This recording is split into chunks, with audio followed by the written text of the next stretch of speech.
ಎಲ್ಲರಿಗೂ ನಮಸ್ಕಾರಗಳು. ನಾವು ಈ ದಿನ ಡ್ರೋನ್ ಪ್ರಹಾರ್ ವ್ಯಾಯಾಮದ ಬಗ್ಗೆ ತಿಳಿದುಕೊಳ್ಳೋಣ.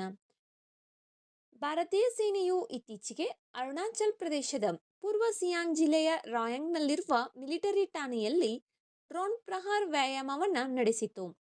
ಡ್ರೋನ್ ಪ್ರಹಾರ್ ವ್ಯಾಯಾಮ ಇದು ಡ್ರೋನ್ ತಂತ್ರಜ್ಞಾನವನ್ನು ಯುದ್ಧ ತಂತ್ರದ ಕಾರ್ಯಾಚರಣೆಗಳಲ್ಲಿ ಸಂಯೋಜಿಸುವುದನ್ನು ಮೌಲ್ಯೀಕರಿಸಲು ಭಾರತೀಯ ಸೇನೆಯು ನಡೆಸುವ ಅತ್ಯಾಧುನಿಕ ಮಿಲಿಟರಿ ಕವಾಯತ್ತು ಆಗಿದೆ.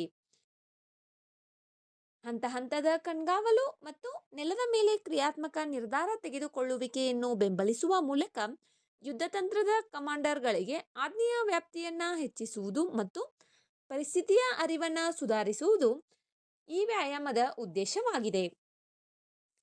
ವಿಡಿಯೋದಲ್ಲಿರುವ ಮಾಹಿತಿ ಉಪಯುಕ್ತವೆನಿಸಿದರೆ ವಿಡಿಯೋಗೆ ಒಂದು ಲೈಕ್ ಮಾಡಿ. ಮತ್ತಷ್ಟು ಮಾಹಿತಿಗಾಗಿ ನಮ್ಮ ಚಾನೆಲ್ನಲ್ಲಿರುವ ವಿಡಿಯೋಗಳನ್ನು ವೀಕ್ಷಿಸಿ. ಮುಂಬರುವ ವಿಡಿಯೋಗಳು ಮತ್ತು ಮಾಹಿತಿಗಾಗಿ ನಮ್ಮ ಚಾನಲನ್ನು ಸಬ್ಸ್ಕ್ರೈಬ್ ಮಾಡಿಕೊಳ್ಳಿ. ನಿಮ್ಮ ಸ್ನೇಹಿತರೊಂದಿಗೆ ಹಂಚಿಕೊಳ್ಳಿ. ಧನ್ಯವಾದಗಳು.